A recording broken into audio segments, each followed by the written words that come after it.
তেঁতুল গাছের মগডালে আবারও ঘোমটা দিয়ে বসে আছেন কুড়িগ্রামের সেই গৃহবধূ সাজেদা বেগম। 1 মাস আগেও এমন অদ্ভুত কাণ্ড ঘটান তিনি। সেই সময় তাকে গাছের মগডালে বসে মিষ্টি খেতে দেখা যায়। এরপর ফায়ার সার্ভিস এসে তাকে নামানোর চেষ্টা করেন, তবে তিনি তাদের কথা কর্ণপাত না করে পাশে থাকা পুকুরে ঝাঁপ দেন। বারবার তার এই কাণ্ডে ব্যাপক তোলপাড় সৃষ্টি হয়েছে এলাকা জুড়ে। জিনে বলছে আমি যদি ওকে ইচ্ছে করি না ছাড়ি, এমন কোনো বাংলাদেশের কবিরাজ নাই যে আমাকে ছাড়াইতে পারবে। আমি যদি ওকে মুক্ত করি তাহলে ওইটাই ঠিক। তখন মেলা চিকিৎসা করছে, পায় নাই, তখন থেকে ওনার যখন মন চায় তখন নিয়ে যায়। এইরকম আরো 5-7 বার গাছের মধ্যে তুলছিল।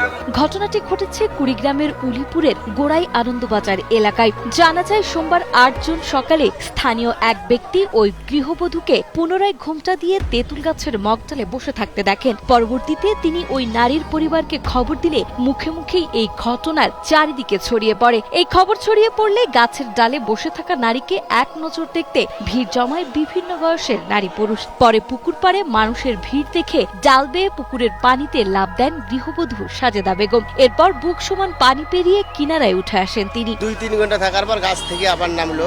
আমরা জানি যে সাথে জিন নাকি আমরা এটা বলতে পারবো না, কিন্তু সবাই বলে যে সাথে জিন আছে। আসার পরে দেখি ঘটনা আসলে সত্য। তো এখানে আমরা আসার 10-15 মিনিট পর ওই গাছের আগাল দিয়ে নামছি আর কি। তো এই ঘটনাটা আসলে একটু অস্বাভাবিক। এদিকে 1 মাস আগেও 6 মে একইভাবে 10 ঘন্টা নিখোঁজের পর এই তেঁতুল গাছের মগডালেই সন্ধান মেলে তার। স্থানীয় ও পরিবারের লোকজনের দাবি, গৃহবধূ সাজেদা বেগমের ওপর জিনের আছর থাকায় মাঝে মাঝেই এমন আচরণ করে সে।